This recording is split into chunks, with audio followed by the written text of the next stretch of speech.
Welcome back to BaldHeaded Metal, guys, and welcome back to another review. And this time around, it's to Ashes of Aries, their album Emporer And Fools, which is coming out on January 21st, 2022. For those who are not aware of what this band is all about, it's kind of a culmination of two powerhouse bands.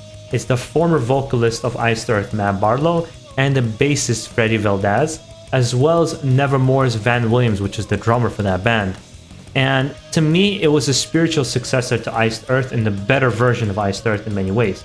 Matt Barlow is my favorite vocalist of all time, and Iced Earth is my favorite band of all time, taking aside their kind of controversy that they've had in the last couple of years. But talking about this band, they've had two albums, their self-titled album Ashes of Aries, which is a good album, a good start, but I wasn't particularly blown away with that album. Then they released Well of Souls, which was a huge step up in the music writing department and just felt like a more inspired record. But now we've got Emporer And Fools, which I gotta say, guys, is just absolutely a fantastic record from begin to end. It's exactly what I wanted to hear, and a continuation of the Iced Earth sound and above and kind of and beyond. Overall, the album from begin to end is just strong and good songwriting, varied songwriting. There's slow songs, fast songs, long songs, short songs. There's a song about Blade in there, Die By My Blade, which you can hear the single now out now. There's even a song called Monster's Lament, which has Tim Ripper Owens on the vocals, two vocalists of Iced Earth together actually doing it in one song, and it's just an absolutely kind of epic song from begin to end. It's the longest song on the album, with songs like Emperors and Fools and Primate and Our Last Sunrise, I Am the Night. The Iron Throne is such a good song. Throne of Inequality. Overall, it just has this kind of inspired sound to the whole album, and songs are all written extremely well with really good sound production. I was fortunate enough to get a early promotion copy so I could do a review of this album, and I was just absolutely excited. It was the album I was excited for the most this year so far. I know the year only begun, but it was just something I've been waiting for a really long time, because I wanted to hear some new material, and I was hoping to hear a more Iced Earth kind of a sound. And you do hear that in this band. You don't hear much of, honestly, Nevermore. You hear a lot more Iced Earth in there with its own kind of nuances. I always thought that Matt Barlow, it was a great vocalist from the beginning. He would kind of had this kind of control of his voice where he could do a deep, almost kind of a growl and kind of intimidating voice and hitting those lows, as well as hitting really nice power metal-ish kind of highs. And the thing I always liked about Iced Earth, which translates to Ashes of Aries, is that they are a power metal band with thrash sensibilities. So they have a heaviness to their music that many power metal bands don't have. And they have kind of a more neoclassical sound or more symphonic sound. And that's what I always loved about a band like Ashes of Aries. It's nice to see Matt Barlow do his, like I said this, I think, last time when I talked about Matt Barlow, I did a reaction to Die By My Blade. I said that his best work was in Iced Earth, and that Ashes of Aries doesn't really compare. And, you know, it's just still nice to hear an album, but it has Matt Barlow in it.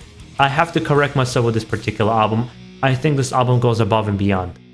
It's the best thing that you will hear, let's say, if you're a fan like me of Iced Earth, and the comparison I keep making because of obvious two members that are there, is it's the best album I heard of Iced Earth probably since The Dark Saga or Horror Show. I'm not a big fan of Something Wicked This Way Comes, so it's definitely better than that. And way better than any of the Iced Earth records after Horror Show. It's not without its faults. I do think the album has a couple of songs that just kind of pass you by, and you know, they're not particularly bad, but they're not particularly gonna grab your attention. But it equally has the same amount of songs that just absolutely grab your attention, like the Iron Throne, which is my favorite song in the album. And there's nice progressions within the music. It doesn't stick on one riff for too long. It has some nice solos. It's just, like I said, it's overall a nice record from begin to end. And like I said, having Tim Ripper Owens come in on the last song and almost like two vocalists of Iced Earth uniting, and Tim Ripper Owens in general, just kind of got the shit end of the stick in his career, always being thrown into like 40 different bands that he's been in. And I think he's a great vocalist, so it's nice to see him being put in a project like this. I highly recommend anybody who's into power metal, who's into like traditional metal, or even new wave of British heavy metal, I think you would enjoy this album. If you're into thrash metal, I think you'll find something for yourself as well here. If you're a Nevermore fan, I can't see you not liking this particularly. Nevermore always had a kind of a distinct sound, and you definitely don't hear it here. But it's at the same time not 100% Iced Earth either. It just has this kind of a beautiful mix in the music. And it fulfilled kind of every desire that I would have wanted to have for this particular album. And I'm the opposite. I usually get disappointed. I get really excited about an album, end up getting actually disappointed about it. So it's nice to have this pleasant surprise where I was just blown away, and I heard the album 2 times in a row. Now, I would love to hear from you guys, those of you who check out this particular album. You know, you could go to Spotify, YouTube Music, and check out the whole album.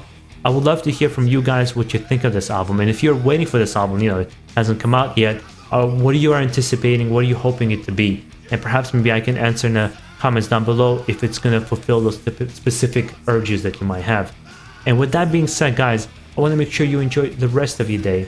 I try to keep my reviews shorter than my reactions, so you're not here for 20 minutes listening to me repeating myself 5,000 times. I already repeated myself a couple of times. But hopefully you enjoy these kind of reviews where I just go from the heart. I don't write anything down. I don't have all the facts listed. I give you the basics of what you need to know and try to convey my emotions, how I felt listening to this band and what it brought to me. And I think that's more important, especially in a thing like music, because it's not quantifiable why we like certain things, why we dislike certain things.